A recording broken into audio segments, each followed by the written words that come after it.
Hello everyone, আসসালামু আলাইকুম। Welcome back to my channel FC bakery. আজকে আমি আপনাদেরকে তৈরি করে দেখাবো বার্গার বান। আজকে আমি চুলাই এবং ওভেনে দুইভাবে তৈরি করে দেখাবো। এই বার্গার বানটা অনেক বেশি সফট আর মজাদার হয়ে থাকে। আশা করছি আমার আজকের রেসিপিটা আপনাদের ভালো লাগবে। ভালো লাগলে প্লিজ আমার চ্যানেলটা সাবস্ক্রাইব করার জন্য অনুরোধ রইল। সাথে থাকা বেল আইকনটি ক্লিক করে দিবেন। চলুন তাহলে রেসিপিটি দেখে নেওয়া যাক। প্রথমে নিয়ে নিচ্ছি হালকা কুসুম 1 কাপ পরিমাণ দুধ। অবশ্যই দুধটা কিন্তু হালকা গরম থাকতে হবে। আপনারা চাইলে দুধের পরিবর্তে পানিও ব্যবহার করতে পারেন। এখন দিয়ে দিলাম 3 টেবিল চামচ আস্ত দানা চিনি। আরও দিয়ে দিচ্ছি 1 টেবিল চামচ পাউডার মিল্ক। এবার দিয়ে দিচ্ছি 1 চা চামচ চেয়ে একটু কম ড্রাই ইস্ট। এবার সব কিছুকে একটু ভালো করে একটি স্প্যাচুলার সাহায্যে মিশিয়ে নিব। সব কিছু একটু ভালোভাবে মিশিয়ে নেওয়া হয়ে গেছে। এই পর্যায়ে আমি 2 কাপ পরিমাণ দিয়ে দিব ময়দা। আপনারা অবশ্যই ময়দাটা ব্যবহার করার চেষ্টা করবেন। আমি কিন্তু এই ইস্ট আর পানির মিশ্রণটা 10 মিনিটের জন্য ঢেকে রাখি নাই। আপনারা এভাবে সরাসরি ব্যবহার করতে পারবেন। দিয়ে দিলাম হাফ চা চামচ লবণ বা স্বাদ অনুযায়ী লবণটা দিয়ে দিবেন। লবণটা একটু ভালোভাবে মিশিয়ে নেওয়ার পর স্প্যাচুলার সাহায্যে আমি ভালো করে মিক্স করে নিচ্ছি। এই পর্যায়ে আমি হাত দিয়ে মেখে ডোটা তৈরি করে নিব। এটা অবশ্যই কিন্তু খুব ভালোভাবে মাখাতে হবে। 5 থেকে 10 মিনিট সময় নিয়ে মাখাতে হবে। এতে করে বার্গার বানটা সফট হবে। এ পর্যায়ে আমি দিয়ে দিচ্ছি 2 টেবিল চামচ রান্নার তেল।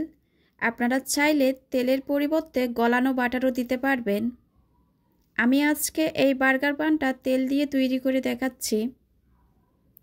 আবারও আমি 4-5 মিনিট মতো ভালো করে মতে নিব। এই বার্গার বানের ডোটা আমি 10 থেকে 12 মিনিট মতো মতে নিয়েছি।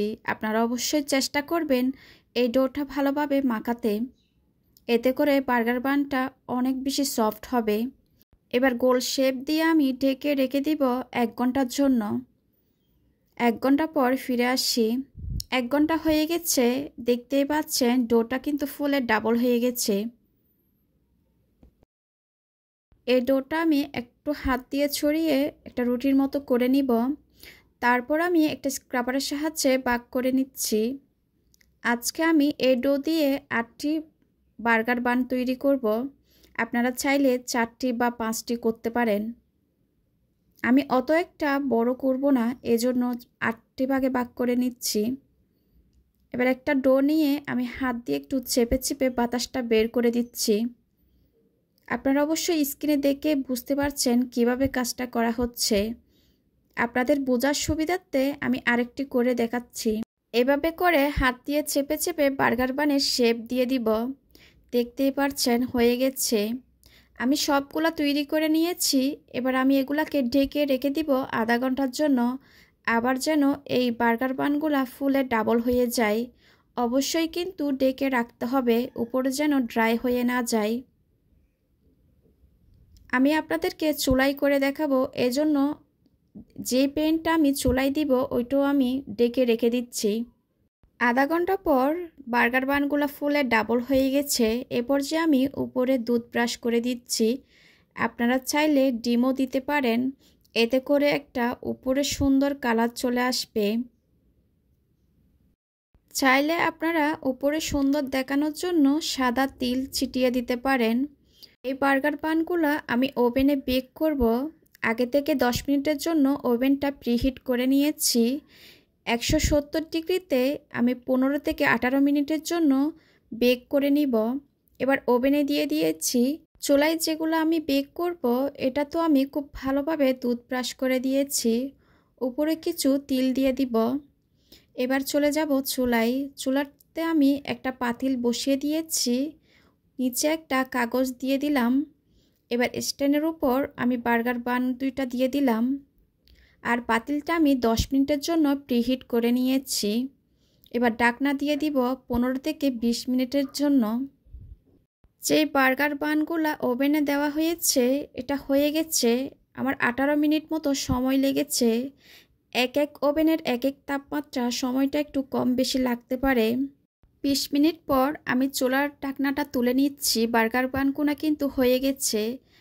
আমি হাতে একটা নিয়ে দেখাচ্ছি। বার্গার বান যেটা ওভেনে করা হয়েছিল এটা কিন্তু চুলাই করা হয়েছে। নিচের দিকে তাপটা একটু বেশি লাগে, এজন্য কালারটা একটু বেশি আসে।